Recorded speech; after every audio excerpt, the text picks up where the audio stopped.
क्या इजराइल के प्रधानमंत्री बेंजामिन नेतन्याहू सच में कहीं गायब हो गए थे, या फिर यह कोई बहुत बड़ी कूटनीतिक चाल है? क्या दुनिया की सबसे खूंखार और ताकतवर सेनाओं में से एक ईरान की Islamic revolutionary guard corps IRGC ने वाकई नेतन्याहू को हमेशा के लिए खत्म करने की कोई नई और खौफनाक कसम खाई है? और इन सबसे बड़ा सवाल, क्या दुनिया के सुपर पावर अमेरिका का सबसे विशाल जंगी जहाज USS अब्राहम लिंकन ईरान की मिसाइलों के डर से समंदर छोड़कर भाग खड़ा हुआ है?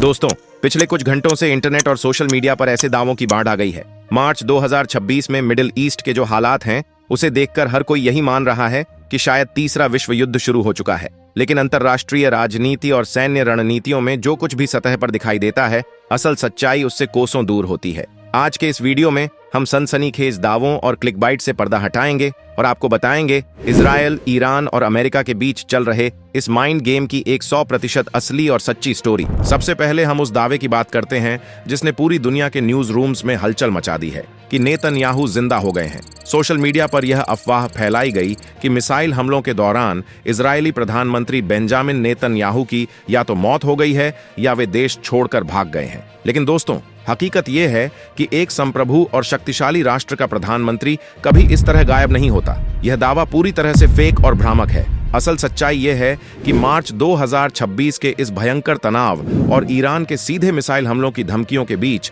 इजरायल की खुफिया एजेंसी मोसाद और उनकी आंतरिक सुरक्षा एजेंसी शिन बेट ने प्रधानमंत्री की सुरक्षा को सर्वोच्च स्तर पर बढ़ा दिया है। नेतन्याहू देश छोड़कर नहीं भागे हैं, बल्कि वे जेरूसलम और तेल अवीव में बनाए गए अंडरग्राउंड कमांड बंकर्स से अपना काम कर रहे हैं। इन बंकर्स को इस तरह से डिजाइन किया गया है कि ये किसी भी परमाणु, जैविक या भारी बैलिस्टिक मिसाइल के हमले को आसानी से झेल सकते हैं। रक्षा मामलों की भाषा में इसे कंटिन्यूटी ऑफ गवर्नमेंट कहा जाता है, यानी हालात चाहे कितने भी खराब हों, देश का नेतृत्व हमेशा सुरक्षित रहना चाहिए। इसलिए नेतन्याहू के गायब होने या अचानक जिंदा होने की बातें सिर्फ साइकोलॉजिकल वॉरफेयर का एक हिस्सा हैं, जिसे इजरायल के दुश्मन देशों द्वारा फैलाया जा रहा है। अब आते हैं दूसरी बड़ी खबर पर। क्या ईरान की IRGC ने नेतन्याहू को न छोड़ने की कसम खाई है? इसका जवाब है हाँ, लेकिन इसके पीछे की गहराई को समझना बहुत जरूरी है।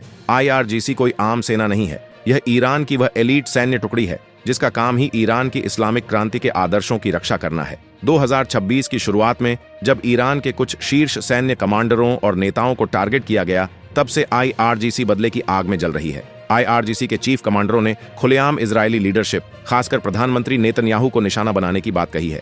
यह उनकी एक जानी मानी मिलिट्री डॉक्ट्रिन है जिसे एक्सिस ऑफ रेजिस्टेंस कहा जाता है। IRGC का मानना है कि जब तक नेतन्याहू सत्ता में हैं, मिडिल ईस्ट में कभी शांति नहीं आ सकती। लेकिन धमकियां देना और वास्तव में एक सुरक्षित बंकर में बैठे प्रधानमंत्री को निशाना बनाना, दोनों में जमीन आसमान का फर्क है। इजरायल का आयरन डोम, डेविड्स स्लिंग और एरो 3 जैसे एयर डिफेंस सिस्टम दुनिया में सबसे अभेद्य माने जाते हैं। इसलिए IRGC की यह कसम असल में उनके अपने डोमेस्टिक सपोर्टर्स का मनोबल बढ़ाने और इजरायल पर मनोवैज्ञानिक दबाव बनाने की एक कूटनीतिक चाल ज्यादा है, न कि रातों रात होने वाला कोई अचूक हमला। इस पूरे विवाद का सबसे दिलचस्प हिस्सा है US नेवी के aircraft carrier USS Abraham Lincoln के भागने की खबर। YouTube और कई न्यूज वेबसाइट्स पर बड़े बड़े अक्षरों में लिखा जा रहा है कि अमेरिका ईरान से डर गया और उसका सबसे बड़ा जहाज दुम दबाकर भाग गया। दोस्तों, डिफेंस साइंस को समझने वाला कोई भी व्यक्ति इस बात पर सिर्फ हंसेगा। दुनिया की सबसे बड़ी सुपर पावर का एयरक्राफ्ट कैरियर कभी भागता नहीं है। इस जहाज की असलियत जानिए। USS अब्राहम लिंकन एक निमित्ज क्लास का न्यूक्लियर पावर्ड से चलने वाला एयरक्राफ्ट कैरियर है। इसका वजन 1 लाख टन से ज्यादा है और इस पर 70 से 80 फाइटर जेट्स जैसे F/A-18 सुपर हॉर्नेट और F-35C हर वक्त तैनात रहते हैं। ये जहाज अपने आप में समंदर में तैरता हुआ एक पूरा शहर है। इस जहाज के साथ कई डिस्ट्रॉयर्स, क्रूजर और न्यूक्लियर सबमरीन भी चलती हैं, जिसे कैरियर स्ट्राइक ग्रुप कहा जाता है। ऐसे अभेद्य किले को भगाना किसी एक देश के बस की बात नहीं है। तो फिर सच क्या है? सच ये है कि अमेरिकी नौसेना ने अपने इस जंगी जहाज की जगह बदल दी है। रक्षा शब्दावली में इसे टैक्टिकल रिपोजिशनिंग कहा जाता है। ये कोई कायरता नहीं, बल्कि एक बेहद समझदारी भरा स्ट्रेटेजिक मूव है। मार्च 2026 में जब ईरान के साथ तनाव अपने चरम पर है,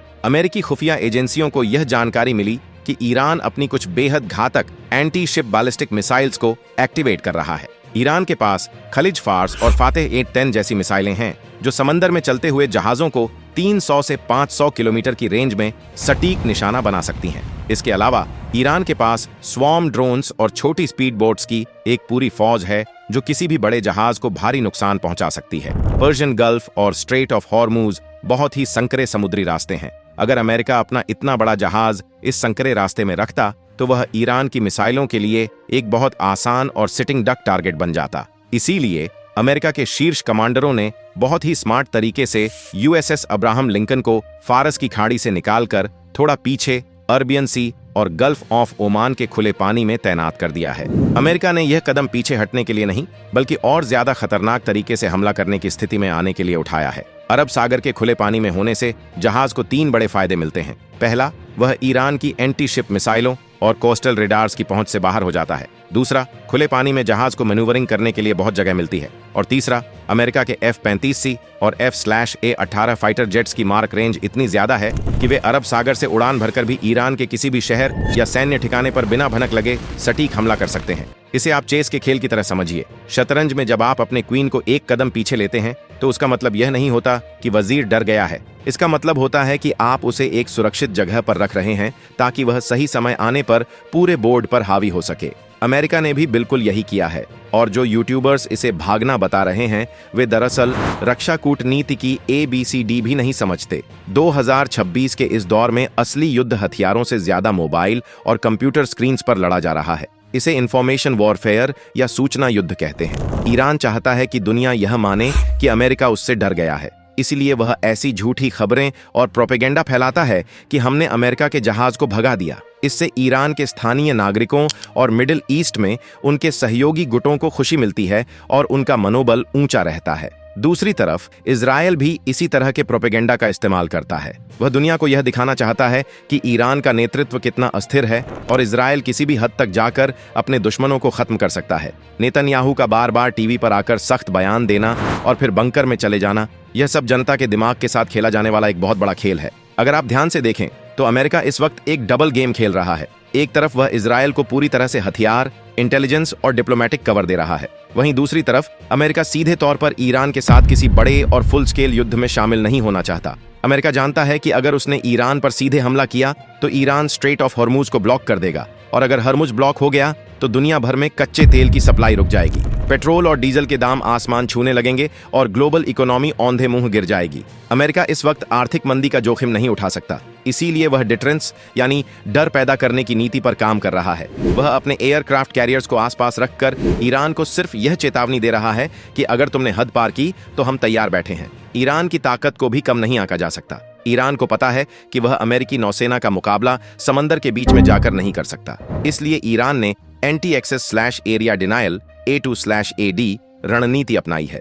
इसका मतलब है कि दुश्मन को अपने इलाके में घुसने ही मत दो। ईरान ने अपनी पूरी समुद्री तटरेखा पर हजारों की संख्या में स्मार्ट मिसाइलें, राडार और ड्रोन तैनात कर रखे हैं। इसी A2/AD रणनीति का ही नतीजा है कि अमेरिका को अपना सबसे बड़ा और घमंडी aircraft carrier USS Abraham Lincoln सुरक्षित दूरी पर रखना पड़ा है। यह अपने आप में ईरान की एक मनोवैज्ञानिक जीत जरूर है, लेकिन इसे सैन्य हार नहीं कहा जा सकता। क्या सच में तीसरा विश्व युद्ध होने वाला है? आजकल हर छोटी घटना पर वर्ल्ड वॉर 3 का टैग लगा दिया जाता है, लेकिन असलियत में 2026 का यह तनाव एक कैलकुलेटेड रिस्क है। न तो इजरायल चाहता है कि वह कई मोर्चों पर एक साथ लड़े क्योंकि उसकी अर्थव्यवस्था पहले ही युद्ध से थक चुकी है, न ईरान चाहता है कि अमेरिका उसके न्यूक्लियर और तेल ठिकानों पर बमबारी करे, और न ही अमेरिका चाहता है कि वह मिडिल ईस्ट के एक और कभी न खत्म होने वाले दलदल में फंसे। सभी देश सिर्फ अपनी रेड लाइंस खींच रहे हैं। वे एक दूसरे को डरा रहे हैं, छिटपुट हमले कर रहे हैं, लेकिन कोई भी वह पहला बड़ा कदम नहीं उठाना चाहता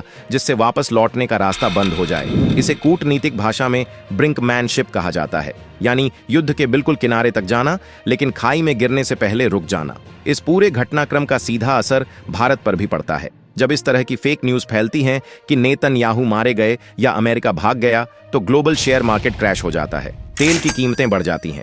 लेकिन भारत जैसे देश जो बहुत ही सुलझी हुई और मैच्योर फॉरेन पॉलिसी का पालन करते हैं, वे इन अफवाहों पर ध्यान नहीं देते।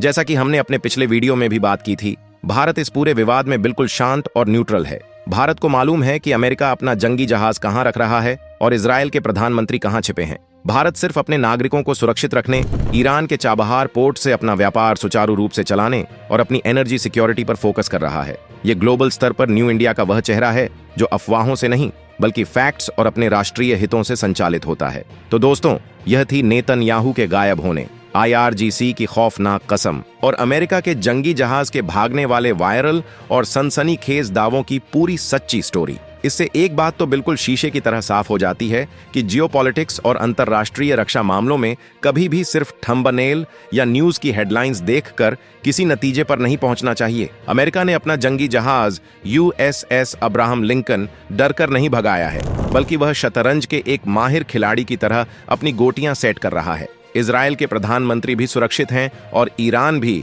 सिर्फ अपने मनोवैज्ञानिक दबाव का खेल खेल रहा है। हकीकत में यह पूरा युद्ध हथियारों से ज्यादा माइंड गेम्स और इंफॉर्मेशन का युद्ध है। आपको इस पूरी जियोपॉलिटिकल चालबाजी के बारे में क्या लगता है? क्या आपको लगता है कि अमेरिका का अपने जहाज को पीछे हटाना उसकी कूटनीतिक समझदारी है, या फिर ईरान का बढ़ता हुआ खौफ? अपनी कीमती राय और इस विषय पर अपने विचार हमें नीचे कमेंट बॉक्स में जरूर विस्तार से बताएं। अगर आपको हमारी यह डीप रिसर्च, सच्ची और बिना किसी अफवाह वाली वीडियो पसंद आई हो तो इसे लाइक करें, अपने दोस्तों और परिवार के साथ शेयर करें और देश दुनिया की ऐसी ही 100% सच्ची और गंभीर खबरों के लिए हमारे चैनल को सब्सक्राइब जरूर करें। साथ ही यह भी कमेंट करके बताएं कि आप हमारी वीडियो भारत के किस राज्य से देख रहे हैं।